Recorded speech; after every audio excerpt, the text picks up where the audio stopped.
Voir ensemble. Voir demain 480, juillet à septembre 2020.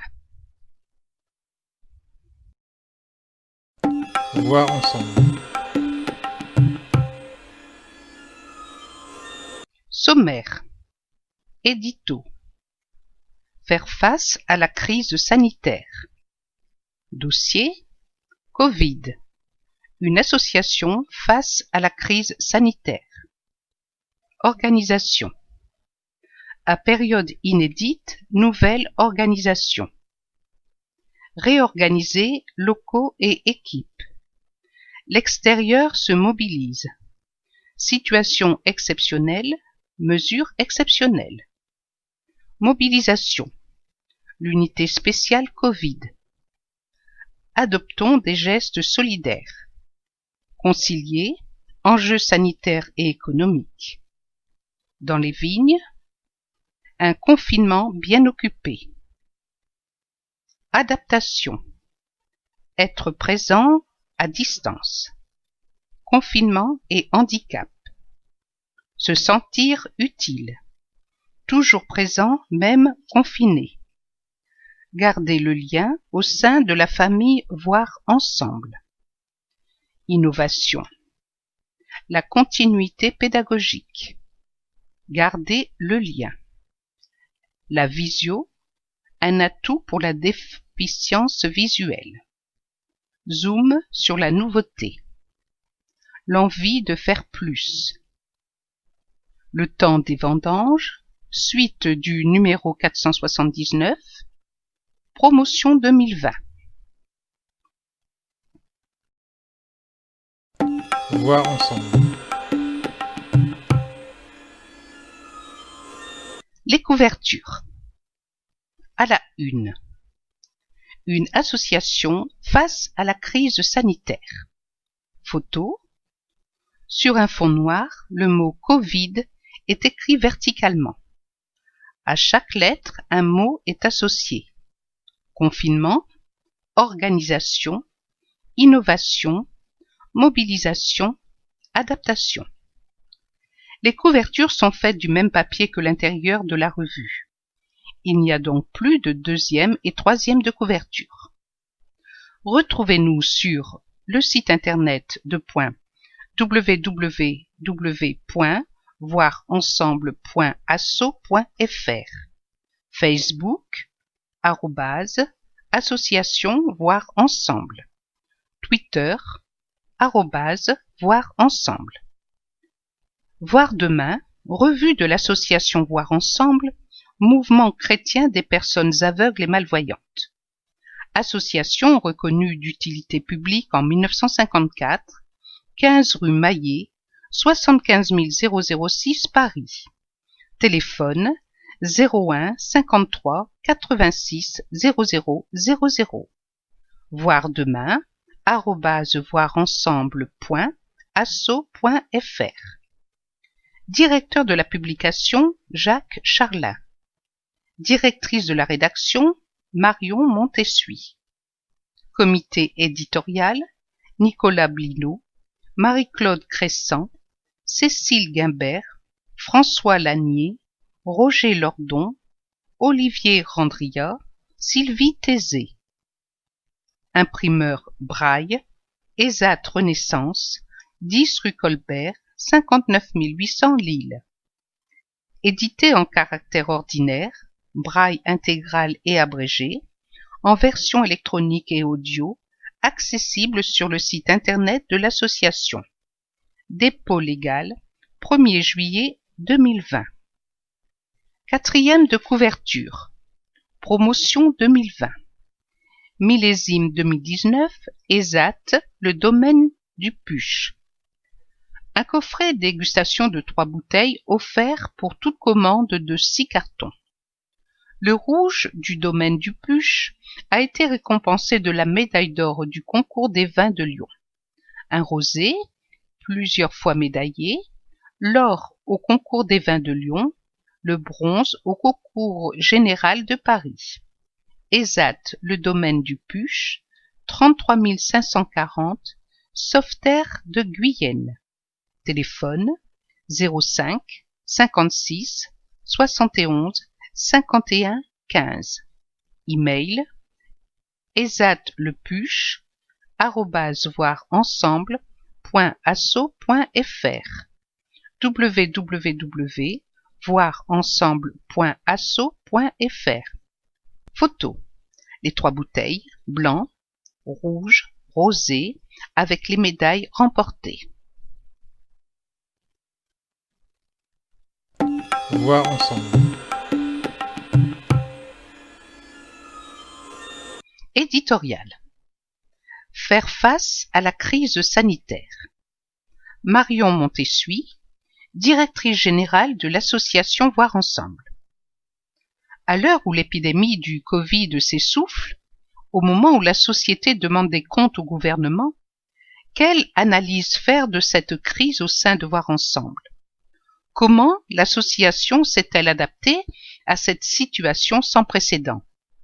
Et que restera-t-il des nouvelles modalités d'organisation dans l'avenir? Autant de questions que nous avons souhaité aborder dans ce dossier d'actualité. Si la partie associative a immédiatement cessé ses activités, respectant ainsi les consignes nationales de confinement et démontrant le civisme des membres de l'association, les équipes des établissements et services sont restées mobilisées, faisant preuve d'adaptation et d'engagement pour protéger usagers et résidents. Considérés comme non prioritaires pour la distribution des masques et du matériel de protection pendant de longues semaines, les salariés de Voir Ensemble ont assuré malgré tout leur mission au plus près des personnes accueillies, faisant preuve d'un grand professionnalisme et contribuant ainsi à la lutte contre ce virus et ses conséquences. Avec la situation d'urgence sanitaire, il a fallu tout d'abord digérer une charge administrative très importante. Avant même le confinement, les consignes, parfois contradictoires et très diverses suivant les territoires, se succédaient pour indiquer protocoles, procédures et recommandations, ordonnances et décrets très nombreux et s'appliquant immédiatement, demander au siège et aux directions une analyse précise et des adaptations pour suivre tous les changements induits en matière d'instances statutaires, de gouvernance et de droit du travail bien sûr. Conséquence directe de tous ces protocoles, l'organisation a été revue partout. Réorganisation des espaces de vie et de travail dans les structures d'hébergement, nouvelles modalités pour l'accompagnement des résidents avec les mesures sanitaires, innovation dans l'utilisation des outils numériques pour le télétravail, les réunions, mais également le suivi scolaire des jeunes. Il s'agissait aussi de répondre au stress, aux inquiétudes des personnes accompagnées et des familles, mais aussi à celles des adhérents des groupes. Trouver les modalités d'un accompagnement de loin pour les usagers des services et les résidents rentrés dans leur famille. Assurer le suivi pédagogique des jeunes des établissements d'enfants. Et bien entendu, conserver le lien social avec les adhérents et rompre l'isolement dans une période très compliquée de confinement imposée par la situation. Plusieurs groupes ont fait preuve là aussi d'inventivité et l'œil du suricate semble avoir fait, lui, l'unanimité. L'association a réussi à s'adapter et à innover durant cette période. Nous avons pu limiter la propagation du virus dans les établissements grâce à la mobilisation et à l'implication des équipes. Nous avons repensé nos organisations et nos pratiques. De nombreux gestes de solidarité autour des établissements et services ont permis d'attendre les livraisons de masques commandés en parallèle des fournitures étatiques, dons de visières, dons de gel hydroalcoolique, dons et fabrication de masques en tissu. Que tous, salariés, bénévoles et bonne volonté, soient ici officiellement remerciés. Les équipes de Voir Ensemble se sont senties soutenues par vos gestes. Mais que penser du monde d'après? À l'heure du confinement, les masques et les gestes barrières soulève de nombreuses questions pour une association de personnes déficientes visuelles et auditives. Comment lire sur les lèvres d'une personne masquée? Comment communiquer avec les personnes qui ne connaissent pas la langue des signes et n'entendent pas? Comment suivre les flèches au sol et les sens de circulation? Repérer les files d'attente pour entrer dans les magasins ou les distributeurs de gel hydroalcoolique? Voir ensemble a lancé le 18 mai une campagne sur les gestes solidaires afin de sensibiliser le grand public sur la question des gestes barrières. Mais que penser de certains articles estimant que le télétravail est la solution pour les personnes en situation de handicap? Doit-on rester chez soi pour travailler?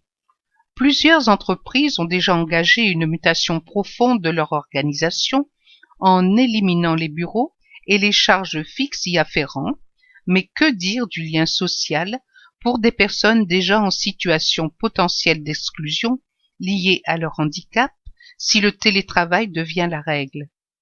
L'association a encore que quelques combats et sensibilisations à mener au nom de l'inclusion, mais voir ensemble, vous l'avez compris, s'adaptera.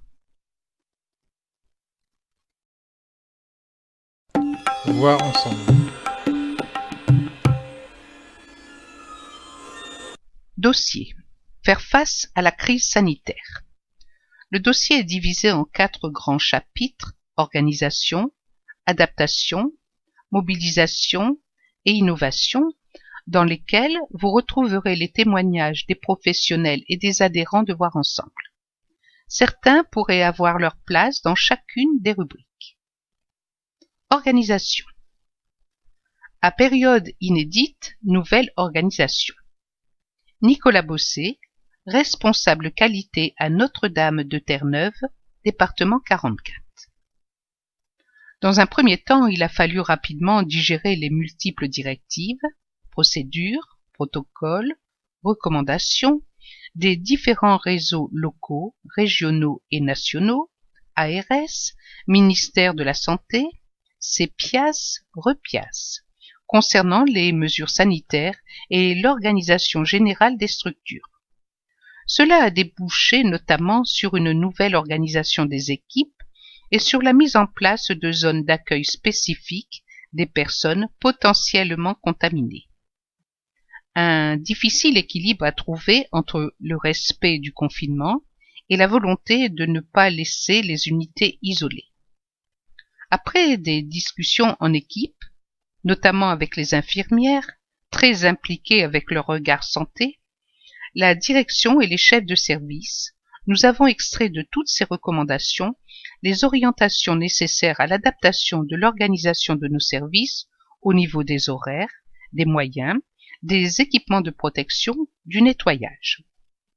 En premier lieu, nous avons vu avec les résidents ceux qui pouvaient ou souhaitaient retourner chez eux pour alléger le service. Cette mesure a été proposée assez rapidement aux familles dans le cadre du plan de continuité de l'activité pour permettre d'organiser ce retour et de doser le bon moment, ni trop tôt pour le risque de fatigue des familles lié à la durée du confinement, ni trop tard. On a un plan. Nous avons un plan bleu, un plan spécifique, rédigé et adapté à chaque établissement pour gérer les situations d'urgence.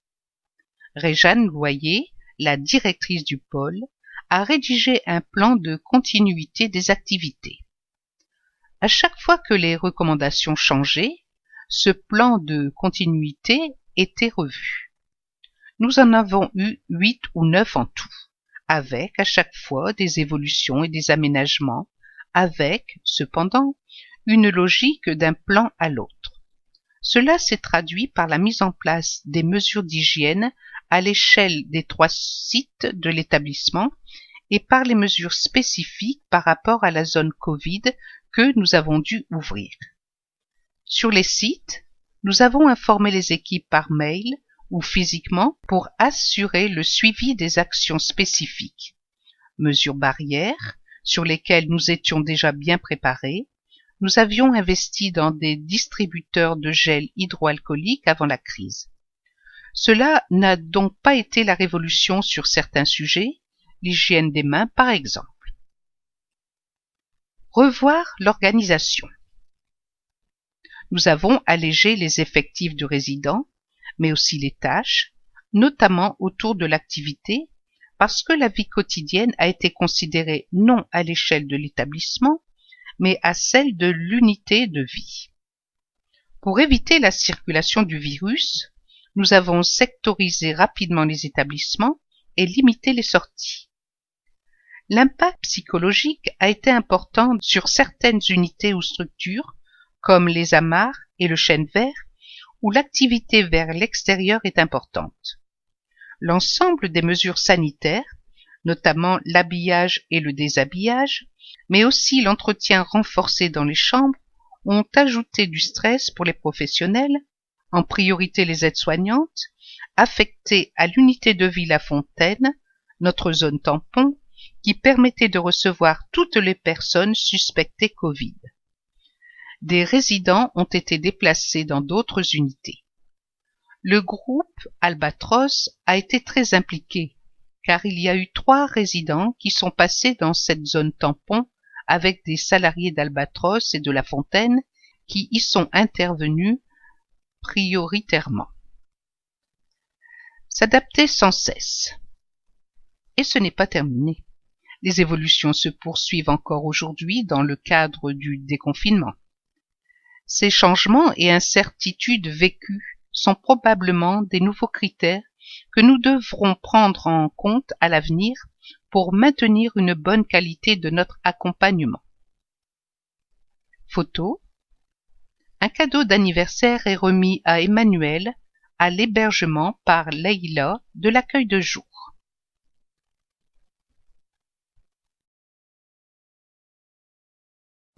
Voir ensemble.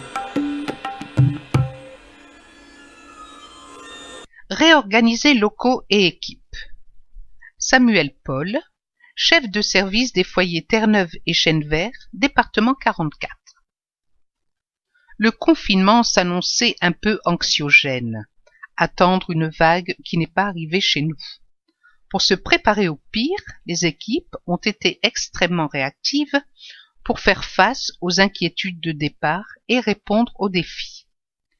Dans un premier temps, il a fallu déterminer avec les résidents l'endroit où ils allaient passer la période de confinement, dans leur famille ou dans l'établissement.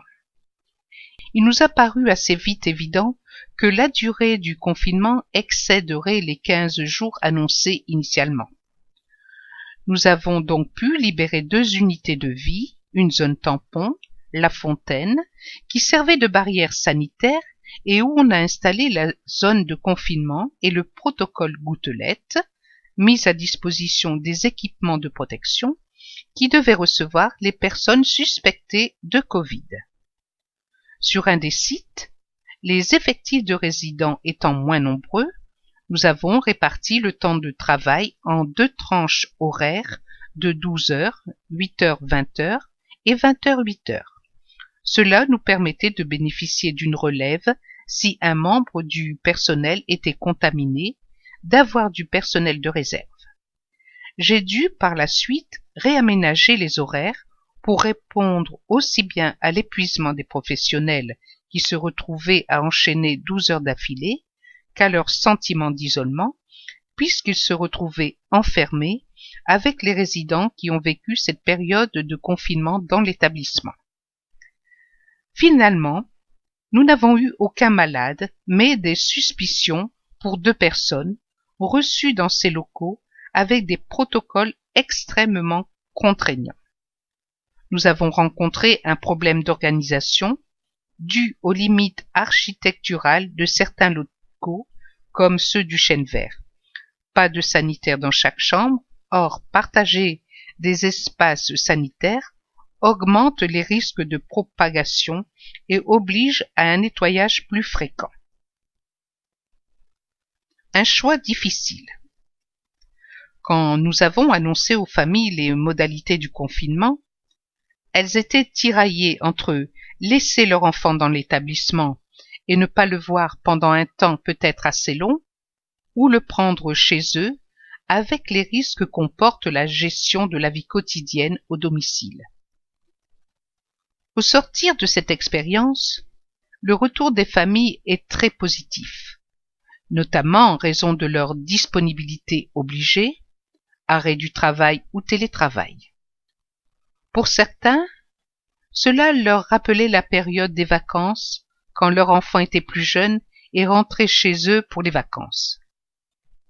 Nous avons d'autre part assuré un suivi des résidents retournés dans leur famille par des appels téléphoniques réguliers. Quel accueil demain? Cette expérience a accéléré la prise de conscience que nous devons évoluer dans nos pratiques, notamment revoir la place du domicile.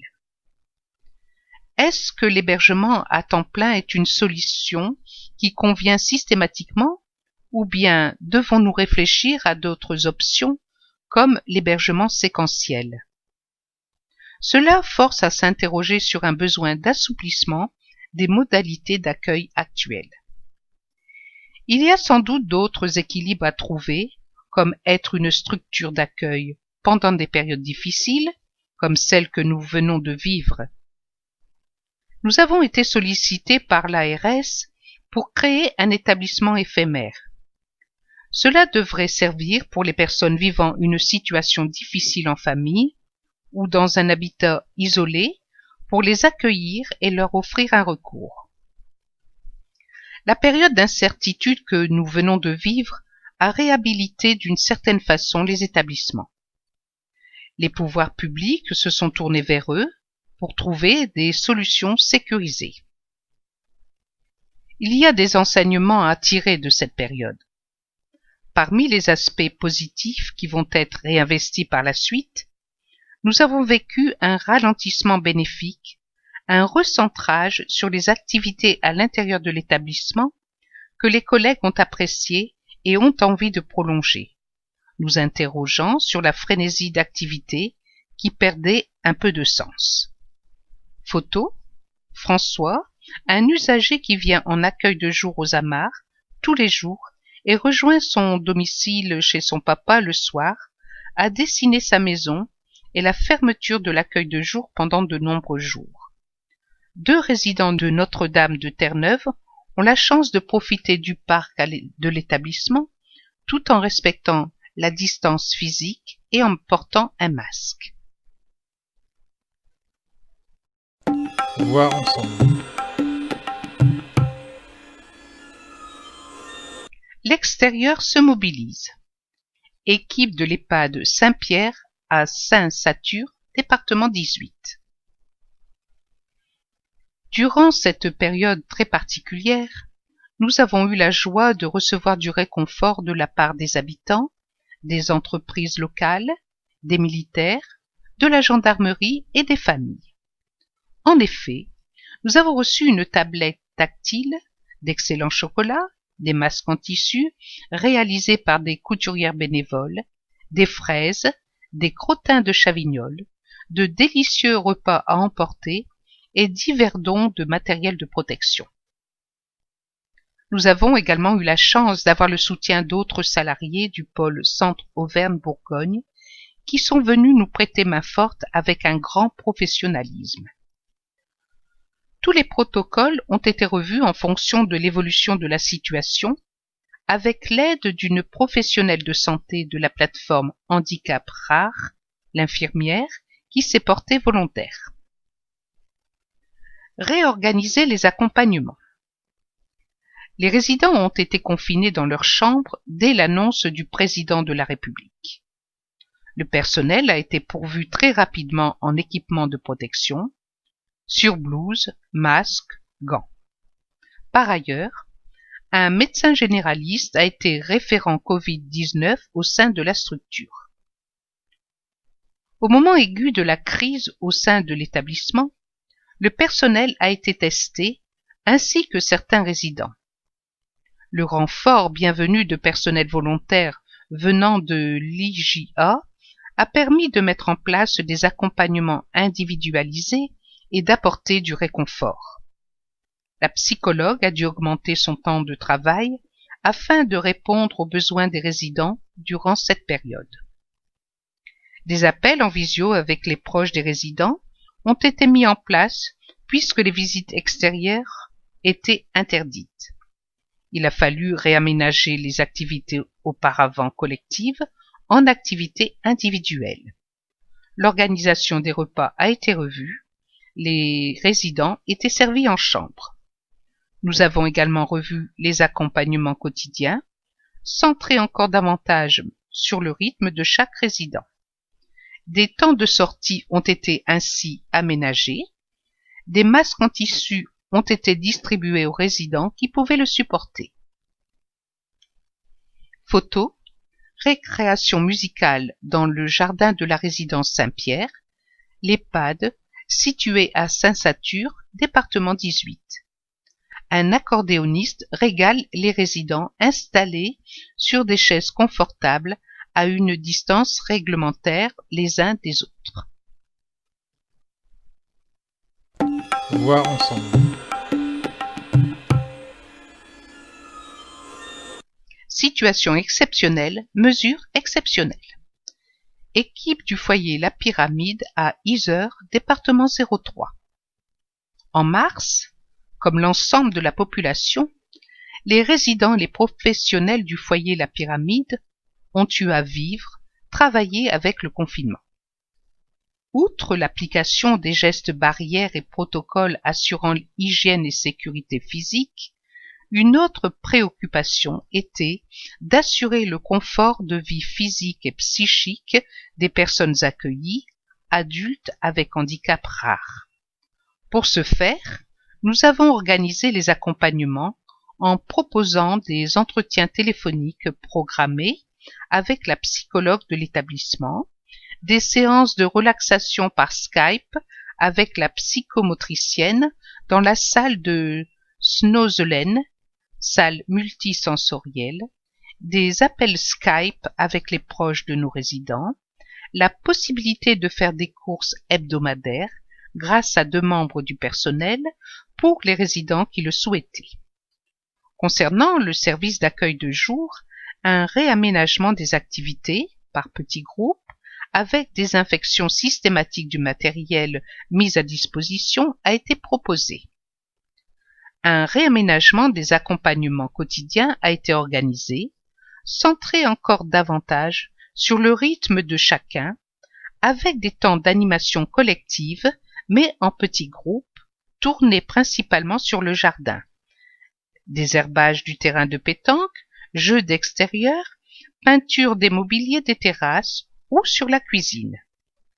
Chaque instant du quotidien, dans la relation, dans l'échange, a donné lieu à des interréactions nouvelles, fortes en émotions, qui ont été pour certaines immortalisées en photo et archivées dans un dossier intitulé « Instant de vie ». Dans cette période compliquée, une véritable solidarité s'est mise en place au sein du pôle par l'ensemble des professionnels.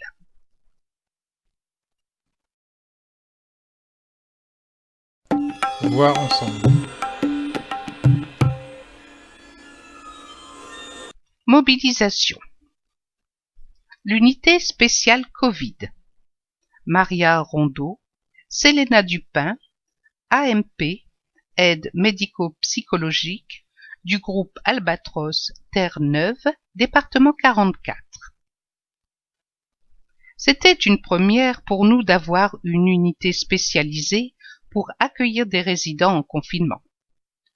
Nous avons mis en place des protocoles très stricts pour le ménage, l'entretien des locaux, les équipements de protection à revêtir, autant de sujets qui ont amené du stress, des questionnements sur l'accompagnement. Cela nous a obligés à nous organiser tous les jours en fonction des nouvelles directives impactant notre fonctionnement. Au départ, nous avons été formés par les infirmières et nous avons dû former par la suite le reste de nos collègues, ce qui a amené, là aussi, un peu de stress.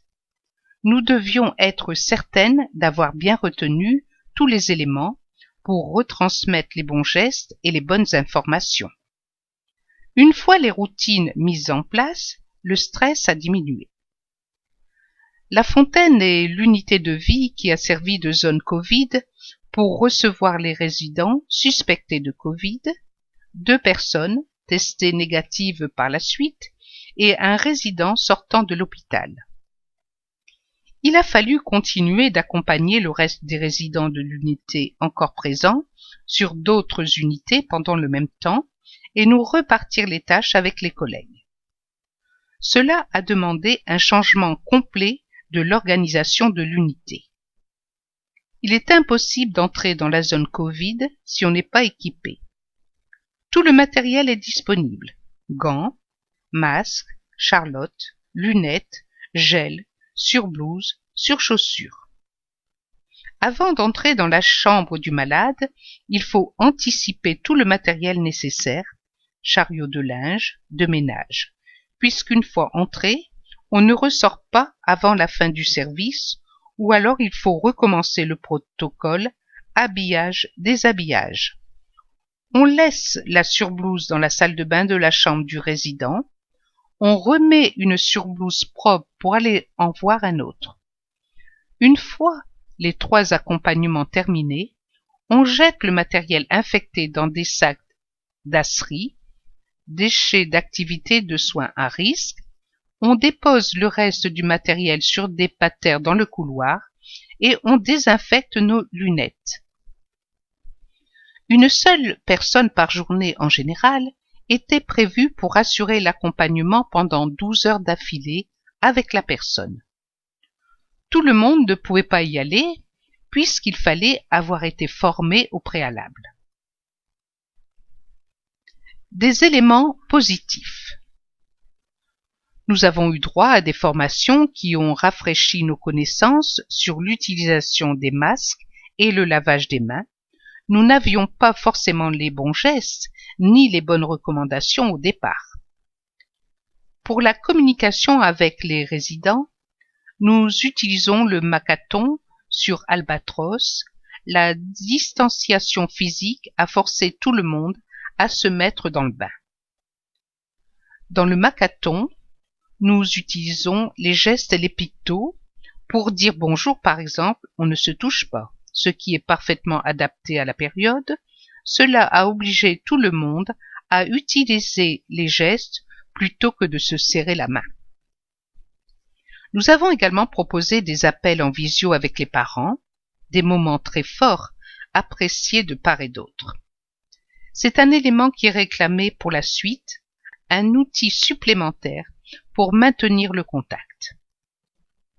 Cette période a bousculé la prise en charge. Habituellement, nous avons 9 résidents dans l'unité. Aujourd'hui, nous en avons 10, puisque l'un d'eux ne peut pas rentrer dans son IME, Institut médico-éducatif. Nous avons dû nous réorganiser pour adapter la prise en charge, modifier notre vision de l'accompagnement pour aller sur plus d'autonomie, surtout en début de journée, pour la toilette et le petit déjeuner dans le groupe. Nous y pensions déjà. Nous avons été obligés d'aller de l'avant. Nous étudions les modalités d'un accueil séquentiel.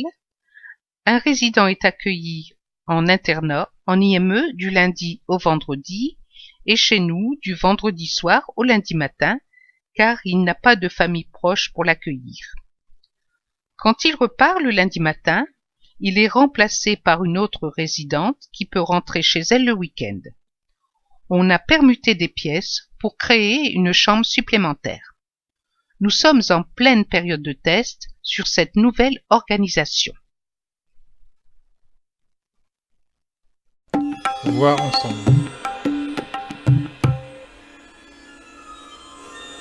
Adoptons des gestes solidaires. Le lundi 11 mai, la France a commencé son déconfinement progressif avec des consignes sanitaires strictes afin de limiter la résurgence de la maladie. Si, chez certains, ce retour à une vie presque normale a été vécu comme une libération, pour d'autres, cela a été source de préoccupation, en particulier les personnes en situation de handicap visuel. Avant la pandémie, elle bénéficiait d'une entraide spontanée de la part de nos concitoyens dans leur quotidien, comme dans les transports, dans la rue, pendant leurs courses. Mais ces mesures barrières ont pu créer, chez le grand public, un frein pour aider les personnes aveugles ou malvoyantes.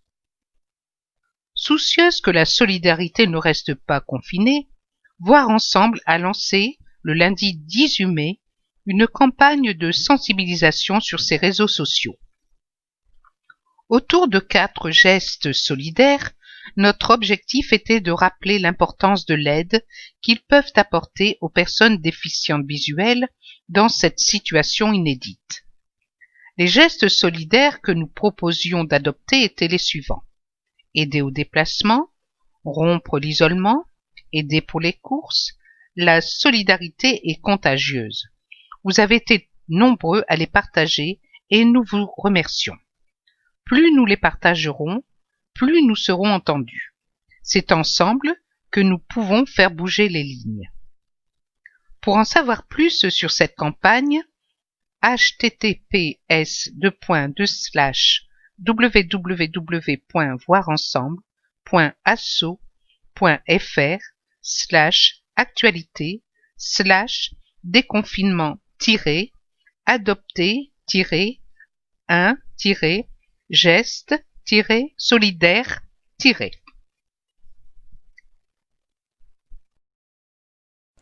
Voir ensemble. Concilier enjeux sanitaires et économiques. Catherine Olijnik, monitrice d'atelier Espace Vert à l'ESAT du Puch, département 33, membre de la commission Covid. Comment fait-on sur le terrain pour répondre aux exigences sanitaires et organisationnelles imposées par les ARS et autres organismes publics qui ont produit à jet continu des directives et recommandations?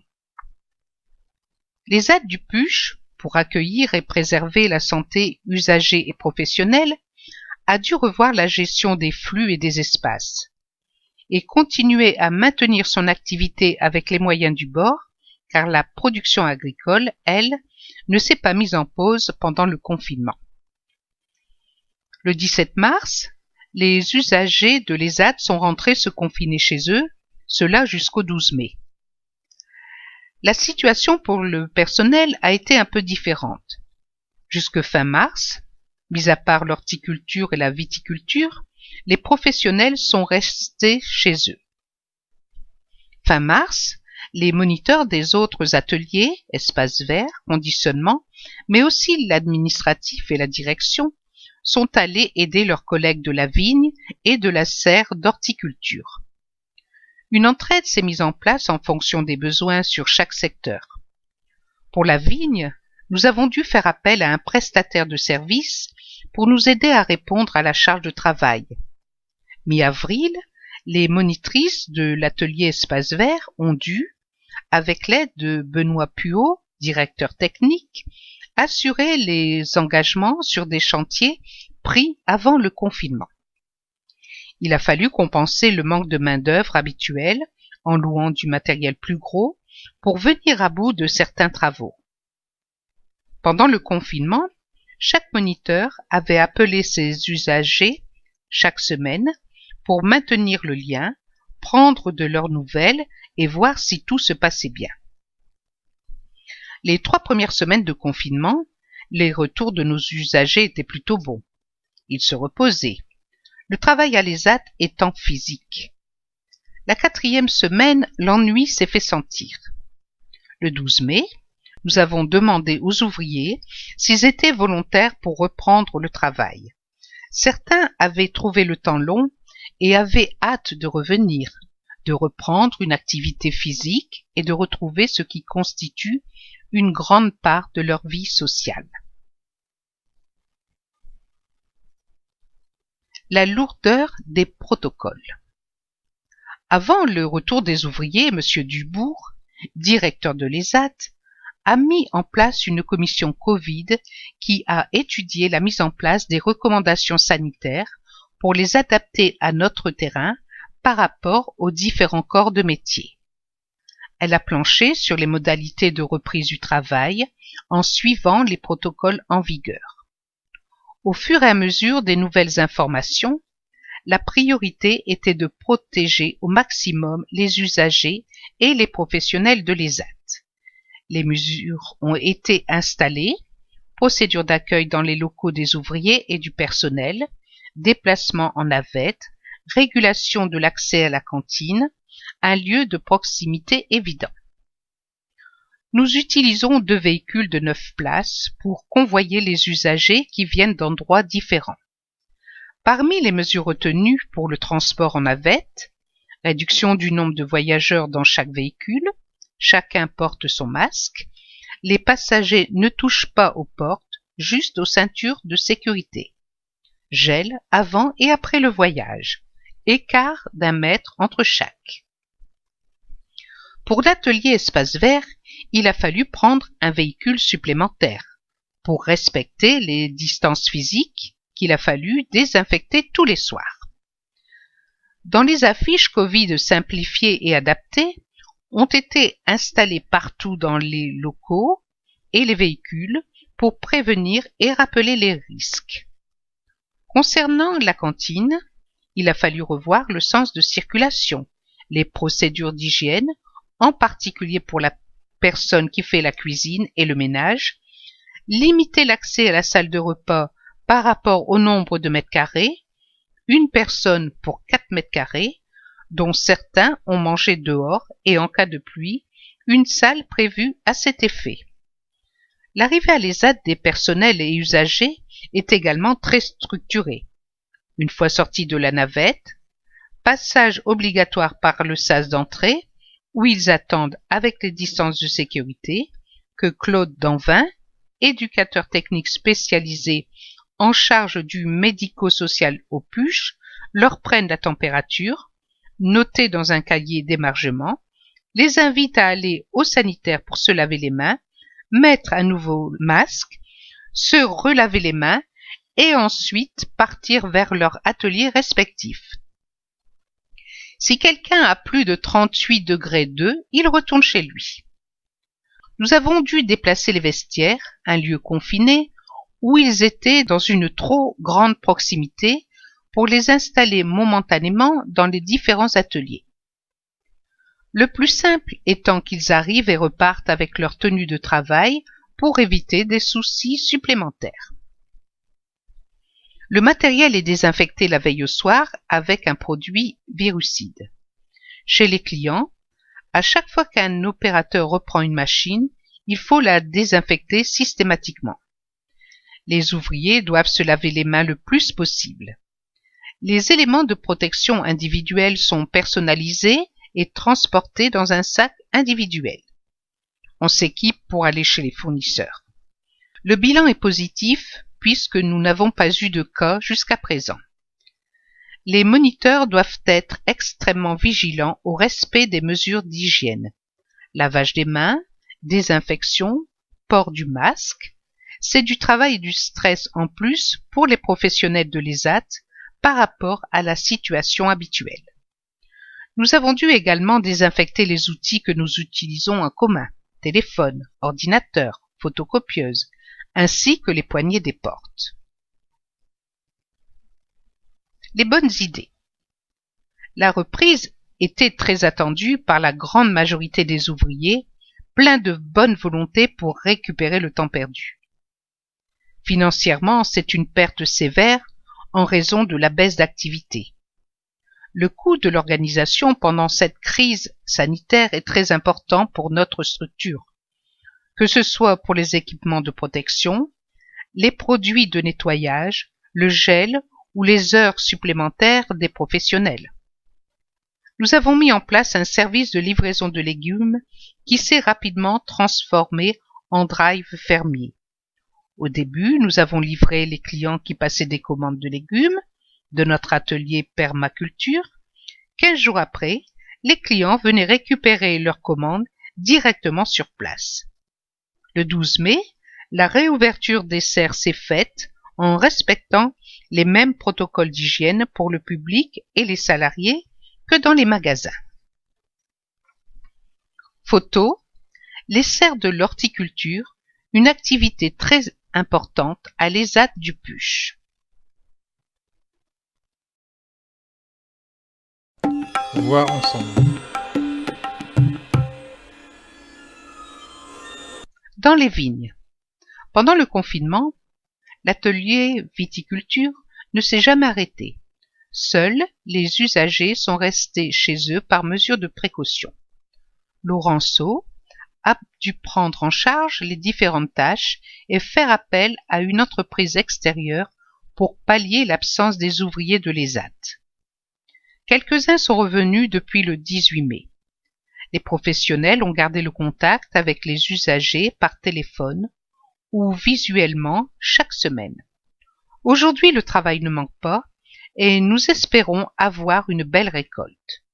Lire avant-dernière page. Voir ensemble. Un confinement bien occupé.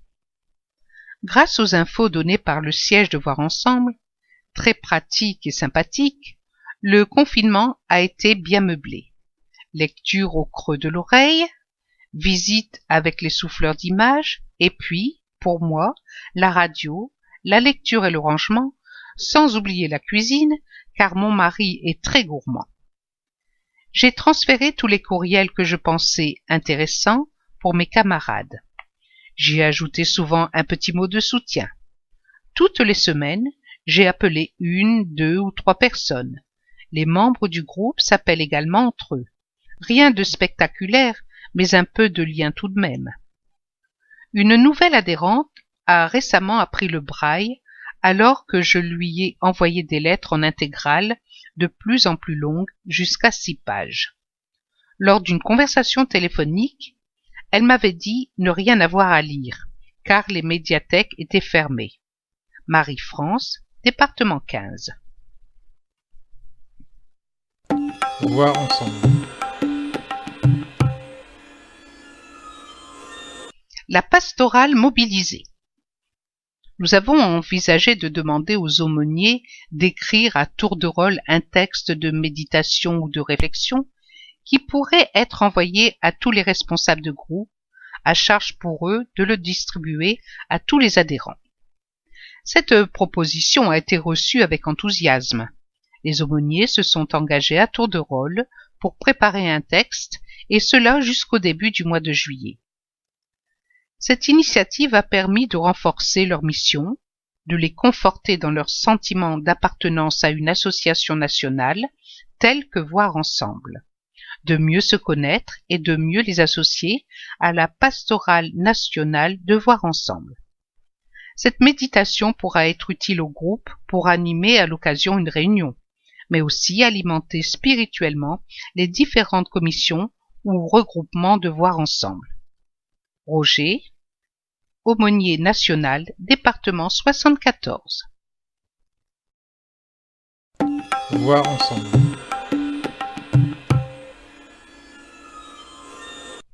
Adaptation. Être présent à distance. Christine Aigron, chef de service de Rémora 77. Le confinement du service Rémora 77 s'est bien passé grâce à une organisation qui s'est adaptée aux contraintes de la situation. L'équipe s'était préparée dès les annonces à ce qui allait suivre. Les professionnels ont donc pu continuer à travailler avec les personnes qu'ils accompagnent sur le terrain, avec un aménagement obligatoire des outils en fonction de la déficience, qu'elle soit visuelle ou auditive. La nouvelle organisation a nécessité de recréer des outils, des cahiers de transmission concernant le suivi des usagers, la création d'un compte WhatsApp pour pouvoir travailler ensemble et garder la cohésion d'équipe, se saluer tous les matins, échanger des infos sur des usagers en prenant en compte les règles de confidentialité du RGPD, Règlement général de protection des données, une communication assez réactive, la création de boîtes Gmail. Cette création de nouveaux outils s'est faite au fur et à mesure en fonction des besoins. Cette période nous a donné du temps pour la réflexion et la réalisation de projets et d'outils que nous avions prévu de développer sans en avoir le temps jusqu'à présent. Le fonctionnement de l'équipe. L'équipe a réussi à compenser la distance en créant et en s'appropriant au fur et à mesure les outils nécessaires et adéquats à un bon fonctionnement, mais aussi à maintenir la cohésion, à rester mobilisés chacun chez soi. Tous les lundis matins, nous avons eu notre réunion habituelle. Nous avons ajouté des réunions supplémentaires pour travailler sur des projets parallèles comme une grille sur la bientraitance. Ce qui s'est mis très vite en place, ce sont les newsletters. Tout d'abord pour les déficients auditifs, puis pour les déficients visuels. Nous avons dû adapter les formats à chaque déficience. Notre priorité était d'informer les gens. Pour certaines personnes, les appeler n'était pas suffisant.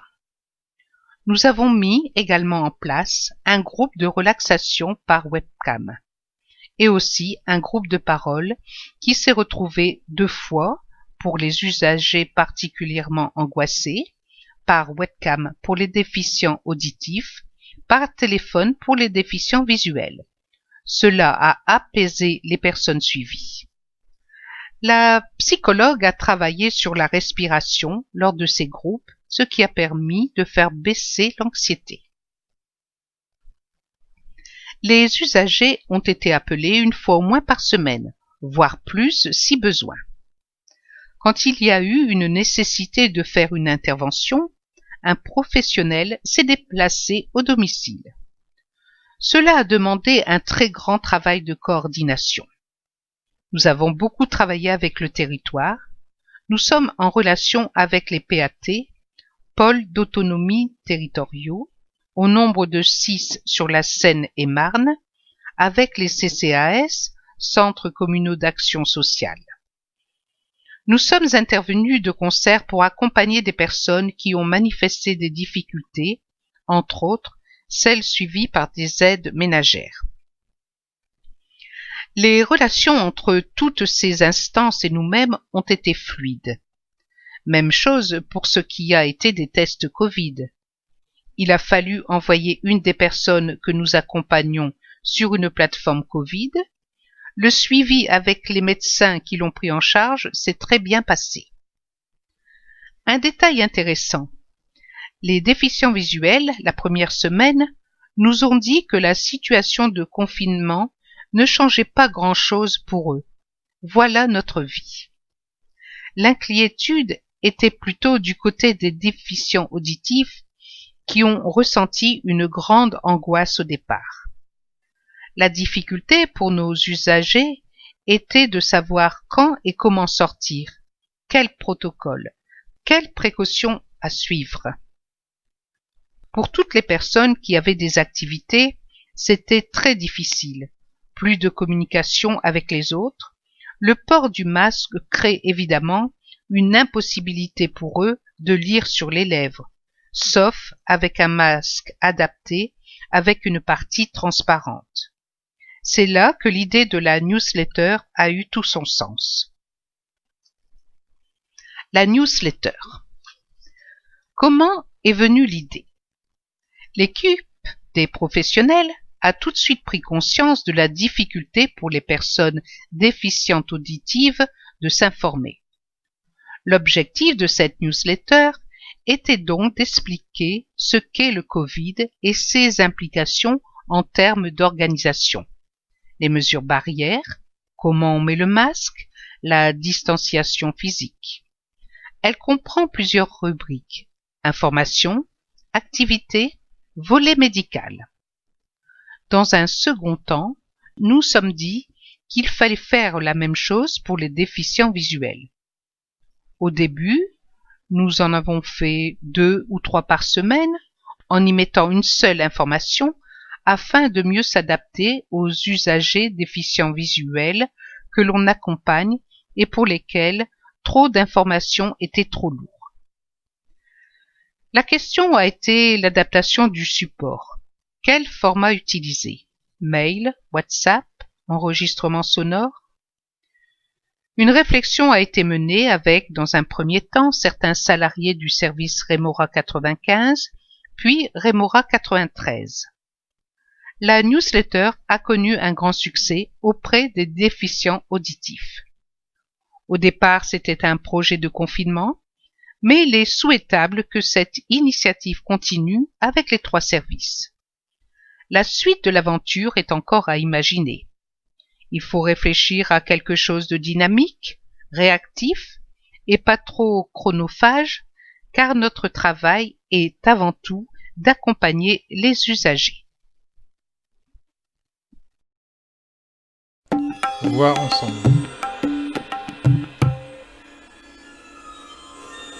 Confinement et handicap. Les conséquences sur les personnes en situation de handicap ont été diverses pendant le confinement. La peur de sortir de chez soi avec une augmentation de l'angoisse et de l'anxiété, la difficulté à respecter la distanciation physique, la peur du virus, le conjoint qui prend un peu trop les choses en main, il va seul faire les courses et laisse sa compagne ou son compagnon malvoyant ou aveugle à la maison, l'arrêt brutal des activités du groupe, ce qui a provoqué un grand vide. Il ne fallait pas se laisser aller à la déprime. Mais pendant ces 2 mois, n'oublions pas le positif. Les appels téléphoniques aux amis adhérents de notre groupe, l'envoi de la parole de l'Évangile quotidiennement par le trésorier adjoint, la newsletter de Voir ensemble, Jean-Paul, département 59. Voir ensemble. Se sentir utile. Nelly Dorme, directrice du pôle Hauts-de-France. À Lille, les travailleurs de l'ESAT Renaissance ont été confinés comme beaucoup et ont dû laisser les tâches en cours dans un premier temps. Les professionnels de l'équipe d'encadrement ont assuré un suivi à distance pour garder le contact et se sont rendus compte que les usagers s'ennuyaient. D'où un changement de stratégie.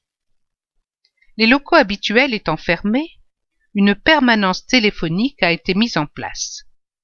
De leur côté, les moniteurs ont appelé régulièrement les travailleurs pour prendre de leurs nouvelles, avec retour en équipe pour un partage des informations et voir s'il n'y avait pas de situation préoccupante d'isolement ou autre.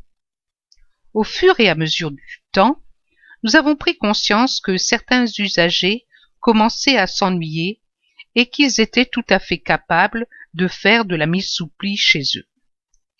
Nous avons commencé à organiser un roulement. Je livrais les enveloppes et les courriers.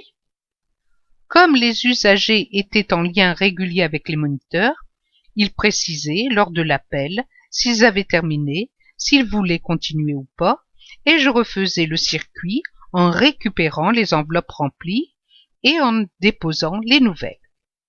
J'ai fait 4-5 livraisons en tout, 1 à 2 fois par semaine en moyenne. Le total de mise sous pli s'élève à environ 60 000, peut-être plus. 8 travailleurs étaient volontaires, ils ont joué le jeu et ont bien travaillé sur une commande préexistante au confinement, reçue fin février début mars. Au niveau des délais, nous nous étions engagés sur 1 mois, ce qui suggérait que tout devait être envoyé pour la mi-avril. Cela n'a pas été possible, puisque le centre a été fermé dans un premier temps. Fin avril, nous avons été en capacité d'envoyer 70% de la commande. La prestation prévue avant le confinement était presque terminée, cela nous a permis de tenir les délais. Les travailleurs étaient ravis parce que cela leur a permis de s'occuper, de garder le contact et de se sentir utiles. C'est surtout cet aspect-là qui les a intéressés, se rendre utile plutôt que d'attendre sans rien faire. La société pour laquelle nous avons réalisé la mise sous pli était très satisfaite que nous soyons en mesure de faire le travail.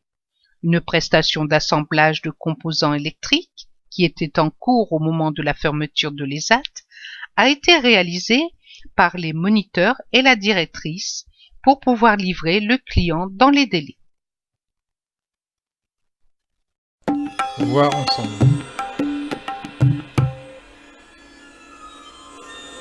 Toujours présent, même confiné.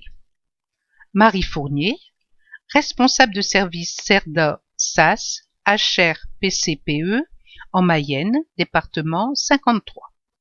CERDA, service d'éducation et de rééducation à domicile pour aveugles et amblyopes. SAS-HR, service d'accompagnement spécialisé handicap rare. PCPE, pôle de compétences et de prestations externalisées. Pendant le confinement, l'équipe a perdu ses repères par rapport aux situations habituellement rencontrées, mais elle a su s'adapter en s'appuyant sur ses atouts humains et matériels, en organisant le suivi à distance des jeunes et des adultes et en imaginant des solutions nouvelles et innovantes pour maintenir le lien social au niveau de l'équipe comme des personnes accompagnées, tout en continuant à stimuler les jeunes scolarisés. La priorité du service est d'éviter la mise en danger des personnes en situation de déficience visuelle parce qu'aucune solution ou réponse n'est apportée à leurs besoins spécifiques. Dans la période que le pays vient de traverser, ce type de service est extrêmement important pour endiguer le stress généré chez des personnes auxquelles on explique qu'il va falloir respecter des distances sociales, faire attention au toucher. Cela sans voir bien sûr. Tous à la maison. À l'annonce du confinement, les professionnels sont rentrés chez eux avec du matériel de service pour continuer à travailler à distance. L'utilisation d'outils numériques a permis de continuer à communiquer à distance via Microsoft Teams. Cet outil collaboratif a permis la transmission d'informations sur chaque situation avec la possibilité de communiquer en visioconférence et d'échanger des documents. Cela a permis de construire des outils comme une fiche de synthèse type pour chaque situation. Un projet de longue date, mais avec un manque de temps pour le réaliser, le confinement nous a permis d'y réfléchir et de le concevoir. Création d'un 4 pages abondé par chaque professionnel. S'organiser à distance. Dans un premier temps, toutes les personnes suivies par le service ont été contactées par téléphone pour prendre des nouvelles et établir les priorités du moment. Un planning de suivi a été établi. Les séances habituelles avec des personnes accompagnées ont été remplacées par des séances à distance par téléphone ou par visio. Le deuxième jour du confinement, j'ai réalisé une carte mentale répertoriant toutes les missions et les actions qu'on pouvait mettre en place pendant cette période de confinement. Nous l'avons complétée au fur et à mesure. Pour certains, il a fallu passer par une prise en main à distance des outils. Nous suivons un enfant brailliste qui apprend l'utilisation d'EasyTime, un bloc-notes braille. Des séances ont pu se faire par téléphone avec l'aide de Simon, l'enseignant technique en formation, qui a pris en main l'appareil à distance pour aider cet enfant dans son apprentissage, ce qui lui a permis de bien progresser pendant les 2 mois de confinement. Parmi les nombreux projets qui ont vu le jour pendant cette période, on trouve des défis proposés aux enfants, notamment un défi sportif par Hélène, la psychomotricienne. Les enfants ont répondu favorablement. Un projet de blog privé pour que les jeunes puissent rester en lien. Le projet est en train de se construire. Un mail a été envoyé aux familles pour avoir leur avis. Une veille technologique pour les loisirs culturels, inspirée de l'œil du suricate, lire articles, et des souffleurs d'images. Les adultes du PCPE, à qui nous avons transmis ces initiatives, ont été très intéressés. ainsi que par le travail sur le livre audio et l'accès gratuit à VoxyWeb pendant le confinement. Nous avons eu de nombreux contacts avec eux par téléphone, surtout ceux qui étaient isolés. Une séance d'AVJ, activité de la vie journalière, a été faite par téléphone. Un monsieur était perdu dans l'organisation de son congélateur. Le contact par téléphone lui a convenu en attendant que quelqu'un puisse se rendre à son domicile. Une équipe mobilisée. L'équipe de professionnels du service a été très présente.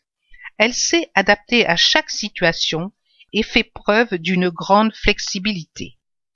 Certains ont travaillé le soir pour se rendre disponibles dans la journée en raison de la garde de leurs propres enfants. Les supports scolaires ont été adaptés pour les enfants, une activité en forte augmentation du fait du travail à la maison, avec un renfort d'Anne, l'éducatrice spécialisée, instructrice en locomotion.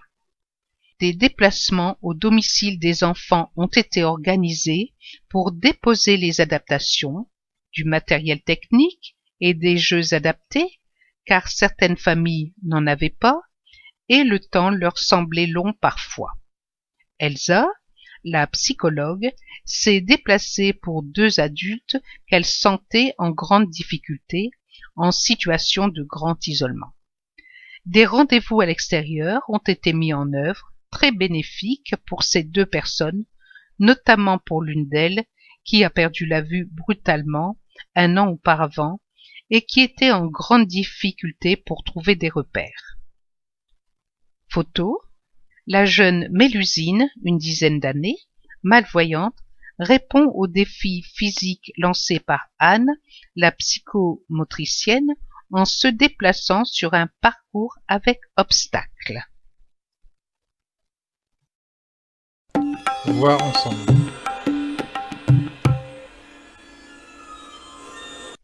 Garder le lien au sein de la famille, voir ensemble. Afin d'éviter l'isolement que le confinement aurait pu produire, 2 outils ont été créés. Le premier est une liste de discussion par courriel. Elle a permis aux personnes inscrites de partager tout un tas de choses, des actualités, des nouvelles, des recettes, des petites blagues. Cette liste va continuer à exister afin de permettre aux membres de Voir ensemble de continuer à échanger sur différents sujets comme l'actualité de notre association de la déficience visuelle. Vous pouvez toujours vous y inscrire auprès de développement@voirensemble.asso.fr. Ensuite, il n'a pas manqué à beaucoup de nos adhérents le retour d'un personnage célèbre de l'association. En effet, le suricate a repris sa plume pour faire une chronique régulière, 14 en tout, de mars à fin mai. Cette chronique proposait différentes activités adaptées à faire chez soi, des informations pleines de bonne humeur, des initiatives solidaires et les informations essentielles sur le confinement, puis le déconfinement. Vous pouvez retrouver ces 14 chroniques sur le site de Voir ensemble à cette adresse: www.voirensemble.asso.fr/archive-d-newsletter. N'oublions pas ceux qui ne sont pas équipés en informatique, on peut leur lire ou imprimer ces chroniques. Photo. Le suricate pointe le bout de son nez comme l'animal curieux qu'il est. Voir ensemble. Innovation. La continuité pédagogique. Sophie Leguet, Hélène Remer, Nathalie Péqueux-Sébir, enseignante spécialisée au CERADV, la Villeneuve-Saint-Odile, à Pléné-Jugon, département 22. Dès les premiers jours du confinement, s'est posée la question concernant la continuité pédagogique auprès des élèves déficients visuels du CERADV, centre de réadaptation pour aveugles et déficients visuels. Nous avons accompagné 11 jeunes sur des niveaux primaires, CE, CM et collège, 6e à 3e pendant cette période. Il a fallu repenser notre organisation et notre pédagogie compte tenu de la crise sanitaire et de la fermeture du CE-RADV. Les réunions de travail à distance se sont tenues via la plateforme téléphonique de l'association. Nous avons fait le point sur les besoins des jeunes, tant sur le plan pédagogique que sur le plan du matériel, sans oublier leur environnement. Nous avons contacté les familles pour les informer que nous mettions en place la continuité pédagogique et voir quelle était la meilleure option possible afin d'assurer cette dernière. Après les retours des familles, nous nous sommes de nouveau réunis en équipe avec l'ergothérapeute, la rééducatrice en AVJ, activité de la vie journalière, afin de faire le point sur le souhait et les contraintes des jeunes et leurs familles. De nombreux temps de coordination ont été nécessaires entre professionnels, par mail ou téléphone, pour permettre la mise en place du travail à distance dès l'annonce du confinement, grâce à des logiciels et applications, TeamViewer, WhatsApp, d'un échange par mail pour l'envoi des supports pédagogiques, de navettes à domicile pour le dépôt et le retour des cours et d'exercices pour certains jeunes, de rendez-vous téléphoniques pour assurer le suivi pédagogique de déplacement sur site, pour embosser les documents pour les familles braillistes ou pour des impressions en gros caractères en fonction de la pathologie des élèves. Un lien resserré. Le confinement n'a pas eu que des désagréments. Les retours ont fait mention d'un lien resserré avec certaines familles et jeunes, un renforcement du travail de l'équipe pluridisciplinaire sur le terrain, ergothérapeute et rééducatrice en AVJ, de l'appropriation des moyens de communication actuels par les jeunes et les professionnels. Ont été relevés également la réactivité et l'adaptation de notre pratique pédagogique à la situation inédite. L'accompagnement individuel a été bénéfique pour certains dans leur progression scolaire. Et des limites. Mais le confinement a ses limites. Il a produit une grande fatigue visuelle des jeunes en raison de l'utilisation plus intense des écrans. Malgré les efforts mis en place, certains jeunes se sont retrouvés isolés et ont été démotivés. Manque de visibilité sur les orientations et les conditions de passation d'examen, rupture du lien avec les camarades. La dynamique de groupe, qui pouvait porter certains jeunes, a fait défaut. Ils ont dû faire face à une certaine forme de rupture du lien social et culturel, plus de possibilités d'aller en médiathèque, abandon de certains projets à l'extérieur. Côté professionnel, le lien s'est trouvé démultiplié car l'accompagnement était individuel. Voir ensemble. Garder le lien. Nathalie Servant, directrice adjointe sur les services SAFEP S3AS 03 58 71, SAFEP, service d'accompagnement familial et d'éducation précoce, SAAAS, service d'aide à l'acquisition de l'autonomie et à la scolarisation. La période de confinement imposée par la crise sanitaire a demandé aux professionnels des services d'adapter leurs pratiques pour poursuivre leur activité et assurer la continuité des apprentissages scolaires éducatifs et rééducatifs. Comme pour beaucoup, l'usage des nouvelles technologies a permis de mettre en place des pratiques innovantes, riches et fonctionnelles. Dans ce cadre, le travail auprès des enfants a permis un lien encore plus étroit avec les familles. Le projet a démarré avec l'idée de proposer un concours de vacances de printemps confiné. L'objectif était de permettre aux enfants de réfléchir à une activité qu'ils affectionnent particulièrement. Musique, chant, dessin, couture, cuisine, qui la mettent en avant sur le support de leur choix et qui nous la fassent partager. La moitié des enfants et adolescents ont participé avec l'appui ou non de leur famille. Voir ensemble.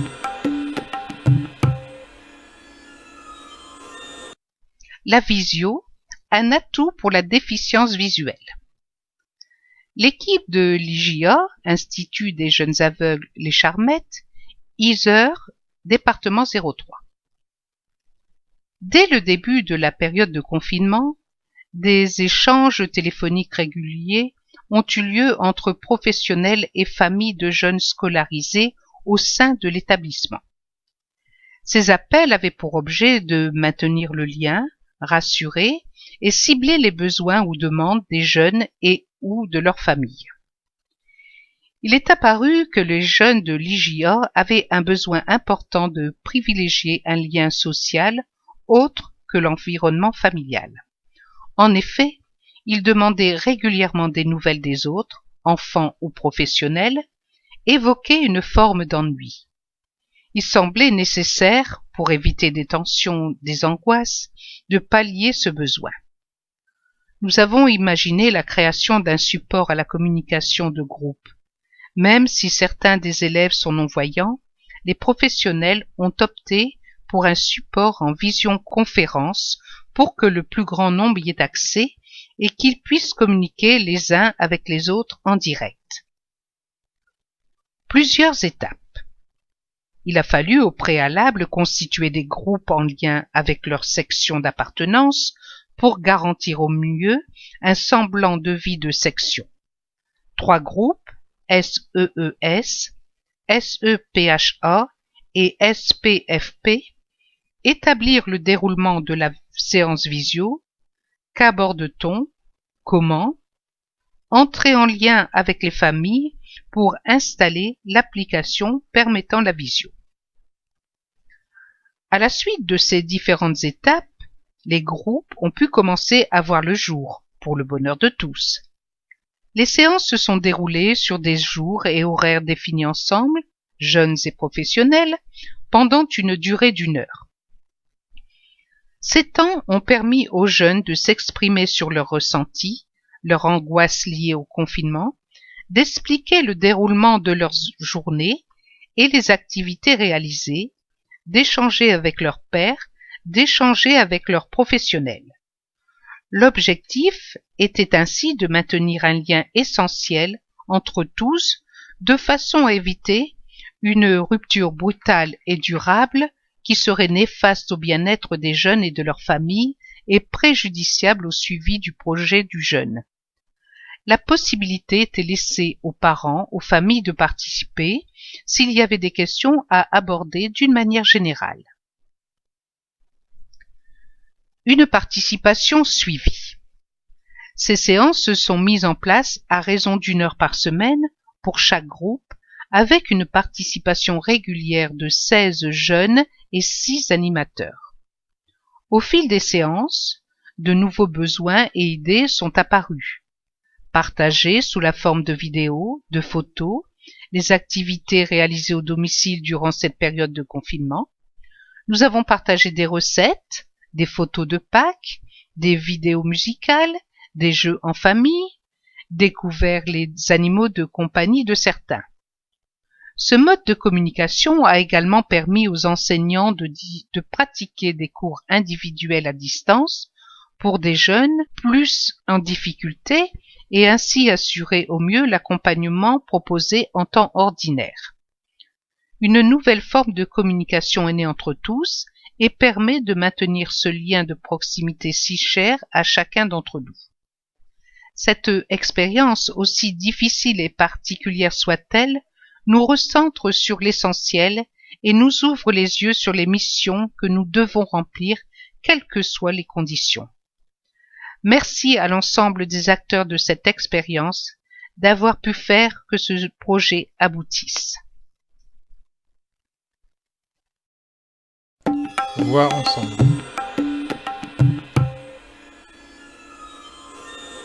Zoom sur la nouveauté. La période aurait pu être désolante, car tout était annulé.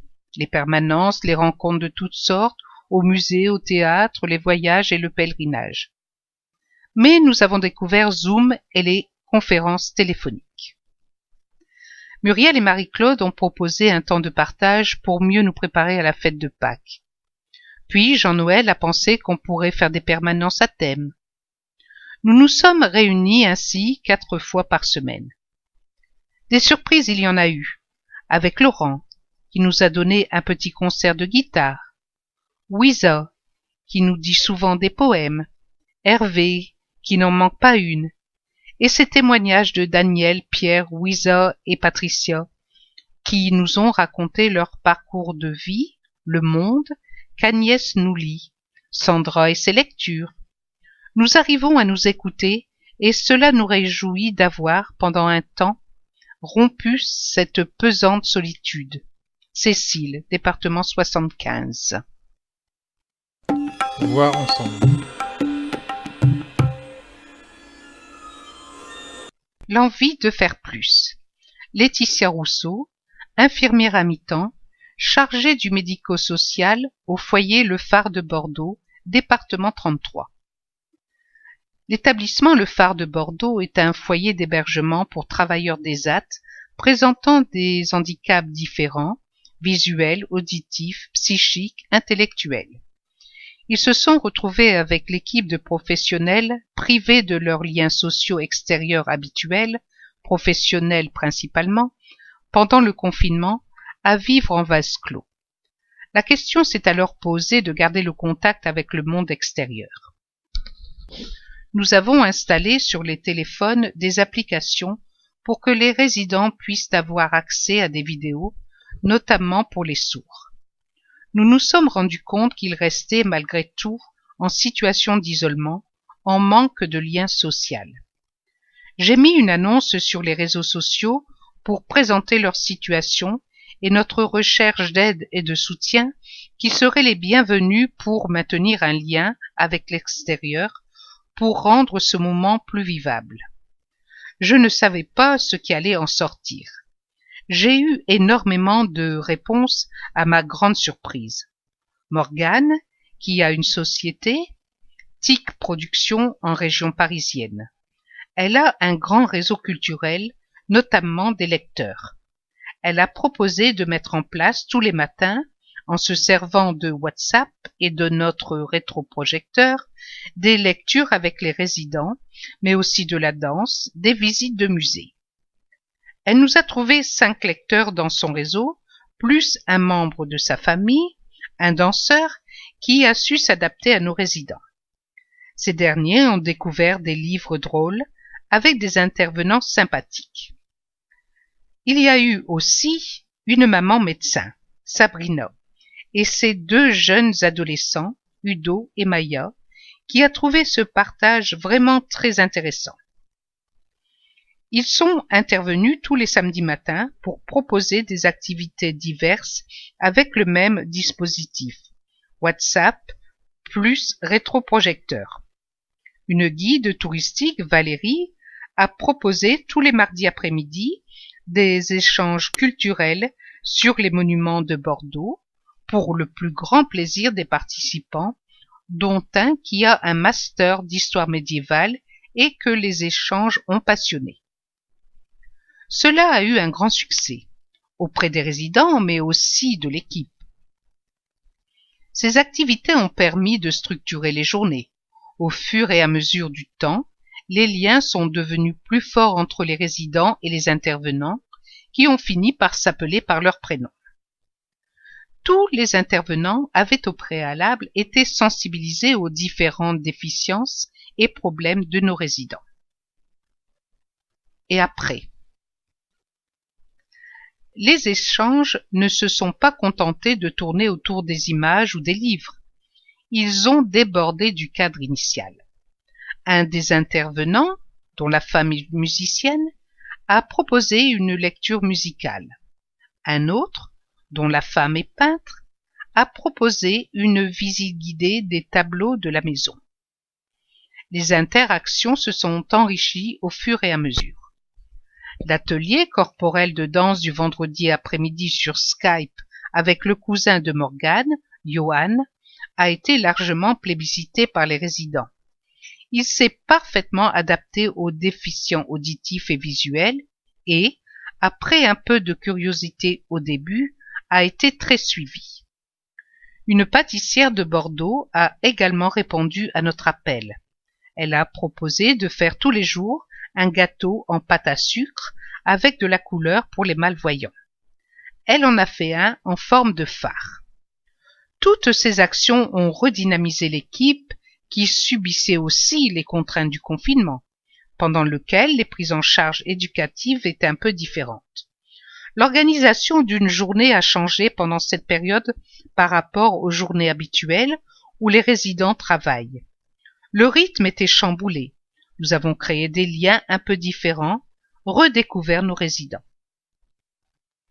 Les établissements médico-sociaux n'ont pas toujours eu des équipements de protection en temps et en heure ou en quantité suffisante. Nous nous sommes démenés pour nous en procurer. Près de chez moi, il y a une usine de gâteaux, Lu. Le directeur nous a fourni gracieusement du matériel. De nombreuses personnes nous ont fait des masques gratuitement grâce aux appels sur les réseaux sociaux. Maintenant, je pense à la suite. Je suis toujours en contact avec Morgane et son équipe d'animateurs. Je réfléchis à la manière de maintenir ce lien, car les résidents souhaitent poursuivre. Nous avons rendez-vous le 7 juin avec tous les intervenants pour un grand final sur Skype et échanger une dernière fois. Nous aimerions nous rencontrer aussi. Le succès de ces actions tient beaucoup aux intervenants qui ont été fidèles, intéressants, voire enthousiasmants. Cela a inspiré l'équipe du foyer pour l'accueil de jour. Ils ont trouvé des livres auxquels ils n'avaient jamais pensé. Cela a créé une belle émulation. Photo, l'atelier corporel, les participants suivent les mouvements sur l'écran. Les participants bénéficient de la traduction en langue des signes pour suivre les propos des différents intervenants grâce au rétroprojecteur et à WhatsApp. Le gâteau en forme de phare réalisé par une pâtissière bordelaise. Voir ensemble. Le temps des vendanges. Laurenceau, moniteur viticulture de l'ESA du Puch, Sauveterre de Guyenne, suite du numéro 479. Organiser les vendanges, c'est déterminer quel sera le meilleur moment pour récolter chacune des parcelles, préparer le matériel nécessaire à l'avance, se mettre d'accord avec les autres viticulteurs intervenants et avec la cave coopérative. Pour amener le raisin à maturité, le début des vendanges se prévoit au jour près. Pendant le confinement, l'atelier viticulture ne s'est jamais arrêté. Lire page 8. Aujourd'hui, le travail ne manque pas et les hâtes espèrent avoir une belle récolte. Vendanger doit se faire au bon moment et rapidement. Il y a une charte de qualité sur l'appellation d'origine Bordeaux. Nous sommes donc tenus de faire des analyses régulières des raisins, dont 2 au minimum obligatoires avant les vendanges pour vérifier le taux de sucre, l'acidité, les polyphénols et déterminer quel sera le meilleur moment. Tous les 2 ou 3 jours, nous allons goûter le raisin et vérifier l'état sanitaire de la vigne. On sait quand il va mûrir à quelques jours près, au moment de la fleur. Elle arrive à peu près début juin, environ 100 jours avant la récolte. On tient également compte des conditions météorologiques, s'il fait très beau ou très froid, s'il a beaucoup plu ou pas assez. Tous ces éléments ont un impact sur la date des vendanges. Mais la vigne a une particularité. Si elle est en retard au mois de juillet, elle va, dans la très grande majorité des cas, rattraper ce retard au mois d'août. La vigne se régule en effet d'elle-même naturellement. La date des vendanges ne va, de ce fait, pas beaucoup varier d'une année sur l'autre. De plus, grâce à la coopérative, nous disposons de machines à vendanger sur lesquelles un système de tri, de ventilateurs et de grilles permettent de nettoyer les raisins, d'ôter les petits morceaux de feuilles, de bois et d'avoir une récolte toute fraîche et en parfait état, une qualité parfaite. L'importance du pépin. Quand la date de la récolte approche, nous faisons 2 analyses, 1 mois avant et 15 jours avant, et parfois une 3e quelques jours avant pour être sûr. Mais ce qui va vraiment déterminer la date des vendanges est le moment de la dégustation. Nous avons l'habitude de la faire avec les ouvriers puisqu'ils participent à toutes les étapes. C'est tout un apprentissage de savoir quand on doit goûter. Il ne suffit pas de se dire que ça a l'air bon, sucré. Il faut vraiment être certain de la maturité au niveau du sucre, mais aussi de la couleur, du goût de chaque partie du raisin. Car on goûte séparément la peau, la chair et les pépins. Le pépin mûrit lui aussi. Vert au début, il devient vert clair, blanc, puis passe progressivement au beige, puis au marron, la meilleure maturité. Quand on croque un pépin marron, on a une impression de torréfaction.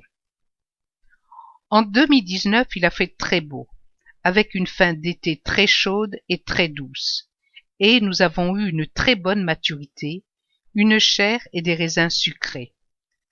La particularité de cette année-là était que le raisin avait une peau épaisse, une chair très sucrée, mais des pépins qui mûrissaient mal. Si vous récoltez trop tôt, vous allez avoir le bon taux de sucre, mais un goût légèrement amer, un peu végétal, qui viendra du pépin. On peut éliminer cet effet sur les blancs et les rosés parce que la vinification est différente. On presse les raisins, on ne prend que le jus, le pépin est exclu. En revanche, pour les rouges, la fermentation et les macérations sont très longues, de 3 à 6, voire 7 semaines. Le pépin a donc beaucoup d'incidence sur le résultat. Nous avons trouvé une solution pour l'année 2019.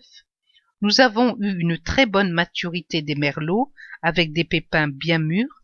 Même chose pour les malbecs. En revanche, pour les cabernets, les pépins ont eu du mal à mûrir. Ces dernières années, nous avons connu une bonne maturité des pépins avec beaucoup de sucre. Maîtriser la vigne. Notre travail n'est pas uniquement de choisir la date des vendanges et le meilleur moment pour la récolte. Il va être de préparer à l'avance, de travailler les vignes, les tailler, les plier.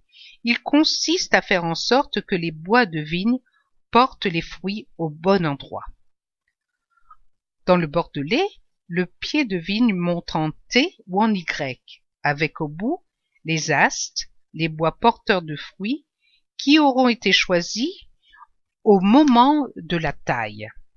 On les taille de façon à ce que ces bois soient suffisamment longs, mais pas trop, pour être pliés bien à plat sur le fil d'arcure, un fil de fer sur le palissage qui permet de cambrer les morceaux de bois. L'objectif est d'amener le bois à être parallèle au sol. Tout le travail du viticulteur va être de rechercher à maîtriser la plante. On prend le temps d'enlever les bourgeons qui vont vers le bas ou qui sont trop près ou trop loin du pied, de façon à ce que, quand les raisins arriveront, ils vont être étalés sous les pieds de vigne, les uns à côté des autres, mais pas en paquet. Cela permet une bonne ventilation, évite la dégradation des raisins, leur permet de bien mûrir en prenant bien la chaleur. Au mois de juin-juillet, on enlève une partie des feuilles côté soleil levant pour que le raisin chauffe bien le matin afin que la maturité soit complète, que le raisin puisse sécher car ce qu'on craint le plus est la pourriture. On travaille ces techniques depuis des années et aujourd'hui, on sait tailler comme il faut. C'est plus long, plus compliqué, plus minutieux, mais le résultat montre les bénéfices de ce travail. Photo. Vue aérienne des vignes du domaine du Puch à Sauveterre de Guyenne, département 33.